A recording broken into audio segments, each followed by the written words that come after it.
ഇതാണ് എൻ്റെ കറിവേപ്പ്. ഞാൻ ഏകദേശം ഒരു 1.5 വർഷമായിട്ട് ഇതിനെ നട്ട് പരിപാലിച്ച് കൊണ്ടുവരികയാണ്. കഴിഞ്ഞൊരു വീഡിയോയിൽ ഞാൻ എൻ്റെ കറിവേപ്പിനെ കാണിച്ചപ്പോൾ പലരും ചോദിച്ചു ഇത് എങ്ങനെയാണ് വളർത്തുന്നതെന്ന്. സജിന എന്ന് പറഞ്ഞിട്ടൊരു സബ്സ്ക്രൈബറൊക്കെ ഇത് എന്ത് ചെയ്തിട്ടാണ് ഇത്രയും നന്നായിട്ട് വളർന്നു നിൽക്കുന്നത് എന്നൊക്കെ ചോദിച്ചു. അങ്ങനെയുള്ളവർക്കുള്ളൊരു വീഡിയോ ആണ് കേട്ടോ ഇത്. ഞാൻ എന്തൊക്കെയാണ് എൻ്റെ ഈ കറിവേപ്പിന് ചെയ്യുന്നതെന്ന് പറഞ്ഞുതരാം. ഒന്നാമത് നമ്മൾ ശ്രദ്ധിക്കേണ്ട കാര്യം നല്ല വെയിലുള്ള സ്ഥലത്ത് നട്ടു കൊടുക്കുക. നടുന്ന സമയത്ത് ചാണകപ്പൊടിയൊക്കെ ഇട്ട് വേണം നടാനായിട്ട്. നട്ടതിന് ശേഷം നട്ട് 4 ഇല വരുമ്പോൾ തന്നെ അതിൽ നിന്ന് ഇല നുള്ളിപ്പറിച്ചെടുക്കരുത്.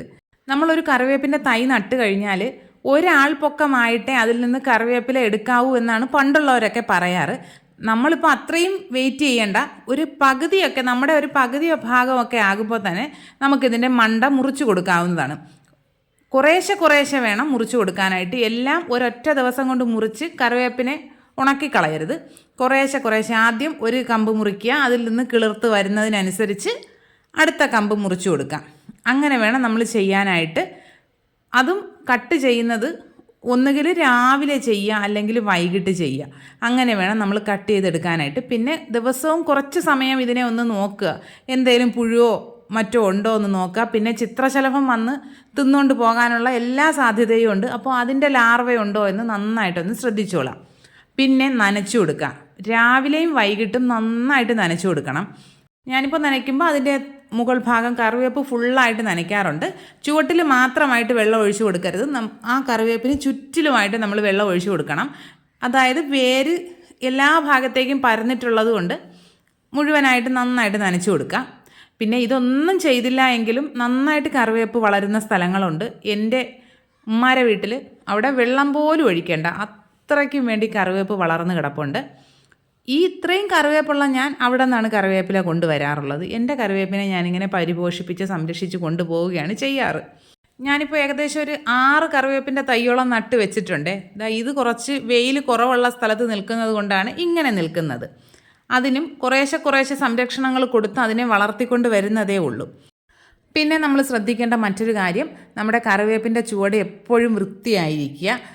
പില്ലൊക്കെ വളർന്ന് വൃത്തികേടായി കിടക്കരുത്. ഇവിടെ എപ്പോഴും ഒരു പടരുന്ന എന്തോ ഒരു വള്ളി പോലൊരു ചെടിയുണ്ട്. അത് സ്ഥിരം വളർന്ന് ഇതിലേക്ക് കയറാനുള്ള ഒരു ശ്രമം നടത്തുന്നുണ്ട്. ആഴ്ചയിൽ ഒരു ദിവസം ഇതിൻ്റെ ചുവട്ടിലുള്ള പില്ലെല്ലാം ഒന്ന് പറിച്ച് കളഞ്ഞാൽ വൃത്തിയായി കിട്ടും. പിന്നെ എന്തെങ്കിലും കരിയിലയോ ചകിരിയോ എന്തെങ്കിലുമൊക്കെ അതിന് ചുവട്ടിലിട്ടിരുന്നാൽ നല്ല തണുപ്പ് കിട്ടും. തണുപ്പാണ് നമ്മുടെ കറിവേപ്പിന് എപ്പോഴും ആവശ്യം വേണ്ട ഒരു സാധനം. എനിക്ക് പക്ഷേ അത് ഇടാനുള്ള നിവൃത്തിയില്ല, കാരണം എൻ്റെ കോഴികൾ അത് അവിടെ ഇട്ടിരിക്കാൻ സമ്മതിക്കില്ല. ഇനി അടുത്ത സാധനം എന്താണെന്ന് വെച്ചാൽ ഇത് 2 ദിവസം പുളിപ്പിച്ച കഞ്ഞിവെള്ളമാണ്. നമ്മുടെ ഉപ്പിടാണ്ട് നമ്മൾ ഊറ്റിയെടുക്കുന്ന കഞ്ഞിവെള്ളം ഉണ്ടല്ലോ, അതിനെ 2 ദിവസം ഞാൻ അടച്ചു വെച്ചിട്ടുണ്ടായിരുന്നു. അതൊരു 1/4 ബക്കറ്റ് ഉണ്ടായിരുന്നു. അതിലേക്ക് ഒരു 1/2 ബക്കറ്റ് വെള്ളം കൂടെ ചേർത്ത് 3/4 ബക്കറ്റാക്കി എടുത്തിട്ടുണ്ട്. ഇനി അതിലേക്ക് 1/2 മുറി നാരങ്ങ ഞാൻ പിഴിഞ്ഞ് ചേർത്ത് കൊടുക്കുന്നുണ്ട്. ഇതിപ്പോൾ നല്ല നാരങ്ങയാണ് ഞാൻ കാണിക്കുന്നത്. എന്തായാലും നമ്മുടെ ഫ്രിഡ്ജിൽ നോക്കിക്കഴിഞ്ഞാൽ ഒരു ഉണങ്ങിയ നാരങ്ങയോ അഴുകിയ നാരങ്ങയോ എന്തായാലും കാണും. അതിനെ എടുത്ത് ഇതിലേക്ക് ചേർത്താലും മതിയാകും. അല്ല എങ്കിൽ നമ്മളിപ്പോൾ നാരങ്ങ പിഴിഞ്ഞതിന് ശേഷമുള്ള അതിൻ്റെ തോടുണ്ടല്ലോ, അത് ഇതിലേക്ക് കുറച്ച് ഇട്ട് വെച്ചിരുന്നാലും മതി.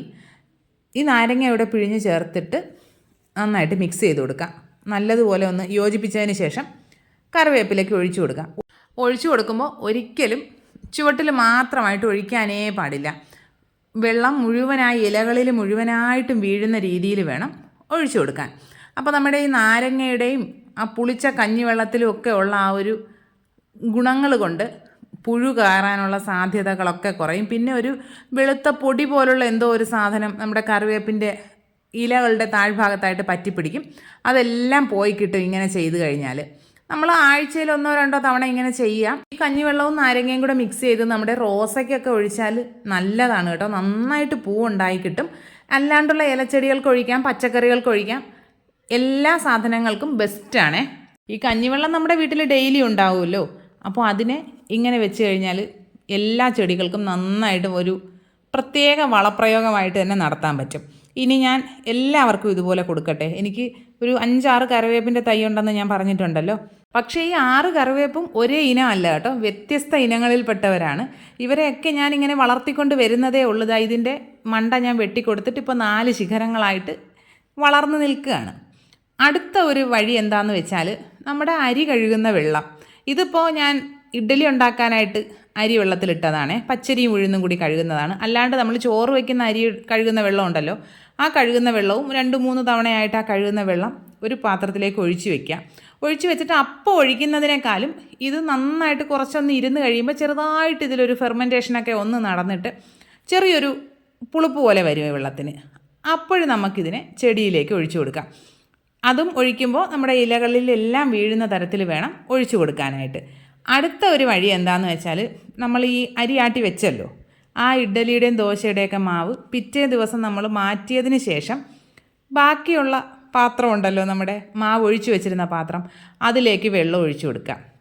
ഈ ഫെർമെൻ്റ് ആയിരിക്കുന്ന ആ മാവിൽ ഒരുപാട് ബാക്ടീരിയകളുണ്ടാവും, നല്ല ബാക്ടീരിയകൾ.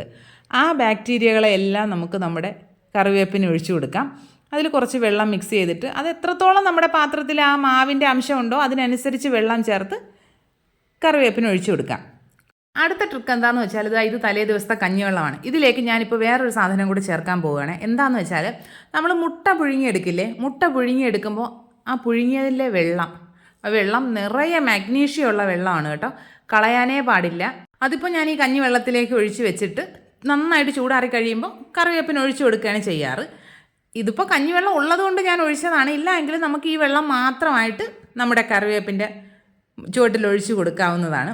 നല്ല വളമാണ് കേട്ടോ. ഇത് നമുക്ക് ചെടികൾക്കൊക്കെ ഒഴിക്കാവുന്നൊരു സാധനമാണേ.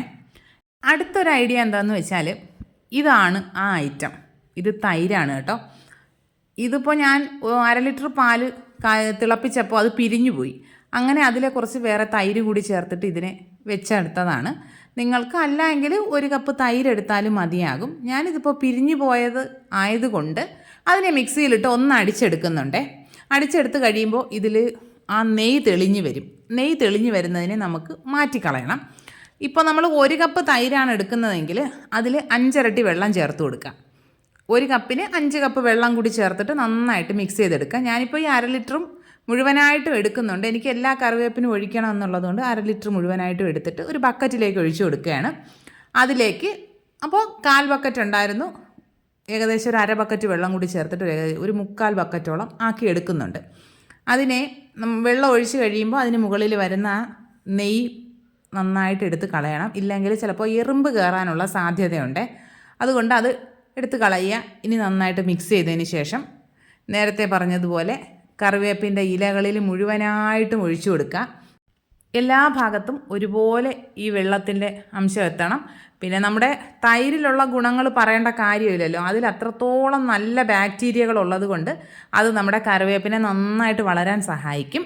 പിന്നെ ഇതെല്ലാം നമ്മൾ ഓരോ ദിവസവും ചെയ്യണമെന്നില്ല.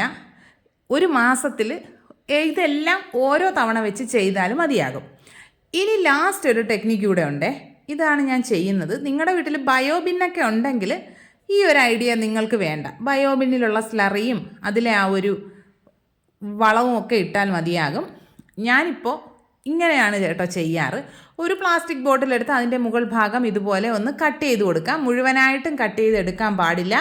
എന്നിട്ട് നമുക്ക് ഒരു 1/4 കപ്പ് തൈരിലേക്ക് 1 ടേബിൾ സ്പൂൺ ശർക്കര പൊടിച്ചതിനെ ഒന്ന് ചേർത്ത് കൊടുക്കാം. ഇത് ചേർത്ത് കൊടുത്ത് നന്നായിട്ട് മിക്സ് ചെയ്തിട്ട് ഒരു 3 ദിവസം ഒന്ന് വെച്ച് കഴിഞ്ഞാൽ ഇത് നന്നായിട്ടൊന്ന് ഫെർമെൻ്റ് ആയി കിട്ടും. അത് ഭയങ്കര ഗുണമുള്ളൊരു സാധനമാണ് കേട്ടോ.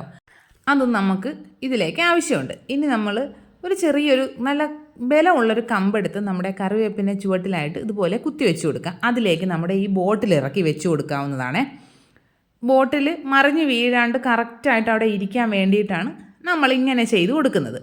അതിലേക്ക് ഇതുപോലെ നന്നായിട്ട് പ്രസ് ചെയ്ത് വെച്ച് കൊടുക്കുക. വെച്ച് കൊടുത്തതിന് ശേഷം എന്ത് പച്ചക്കറി വേസ്റ്റ് ഉണ്ടെങ്കിലും, നമ്മുടെ ഉള്ളിത്തൊലിയാണെങ്കിലോ മുട്ടത്തോടാണെങ്കിലോ പഴത്തിൻ്റെ തോലാണോ എന്താണെങ്കിലും ഇതിനകത്ത് കൊണ്ടിട്ട് കൊടുക്കുക.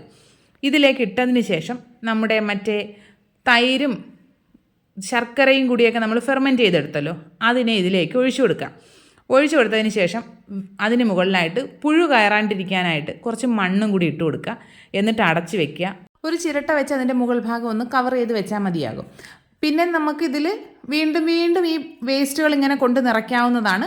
ഇതിങ്ങനെ താഴ്ന്നു പോകുന്നതിനനുസരിച്ച് വേസ്റ്റ് ഇട്ട് കൊടുക്കുക. പിന്നെ അതിന് മുകളിലായിട്ട് മണ്ണിട്ട് കൊടുക്കുക. ഇടയ്ക്കിടയ്ക്ക് ഈ നമ്മുടെ തൈരും ശർക്കരയും കൂടെയുള്ള മിക്സ് ഒഴിച്ചു കൊടുക്കുക. അങ്ങനെ ആകുമ്പോൾ നല്ല വളമാണ് കേട്ടോ. നമ്മൾ പ്രത്യേകിച്ച് വളം ഒന്നും ചെയ്തില്ല എങ്കിലും ഇത് നന്നായിട്ട് കറിവേപ്പിനെ വളരാൻ സഹായിക്കും. പിന്നെ ഇതൊന്നും നമ്മൾ 1-2 തവണ ചെയ്തത് കൊണ്ടോ ഒരാഴ്ച കൊണ്ടോ 2 ആഴ്ച കൊണ്ടോ നമ്മുടെ ചെടി ഒരിക്കലും വളർന്നു കിട്ടില്ല. സ്ഥിരമായിട്ട് ഇങ്ങനെയുള്ള എന്തെങ്കിലുമൊക്കെ പൊടിക്കൈകൾ ചെയ്തു കൊടുത്താൽ നന്നായിട്ട് നമ്മുടെ കറിവേപ്പ് വളർന്നു കിട്ടും. എല്ലാ കൂട്ടുകാരും ഇതൊക്കെ ഒന്ന് ട്രൈ ചെയ്ത് നോക്കുക. കഞ്ഞിവെള്ളമൊക്കെ നമ്മുടെ വീട്ടിൽ ദിവസവും കിട്ടുന്നതാണല്ലോ. വീഡിയോസ് ഇഷ്ടപ്പെടുകയാണെങ്കിൽ ചാനൽ സബ്സ്ക്രൈബ് ചെയ്യുക, ലൈക്ക് ചെയ്യുക, കമൻറ്റ് ചെയ്യുക, ഷെയർ ചെയ്യുക. ഇതല്ലാതെ വേറെ എന്തെങ്കിലും ഐഡിയകൾ നിങ്ങൾക്കറിയാമെങ്കിൽ അതുകൂടെ കമൻറ്റ് ചെയ്തോളൂ കേട്ടോ. ഇനി നമുക്ക് മറ്റൊരു വീഡിയോ ആയിട്ട് ഉടനെ കാണാം. ബൈ.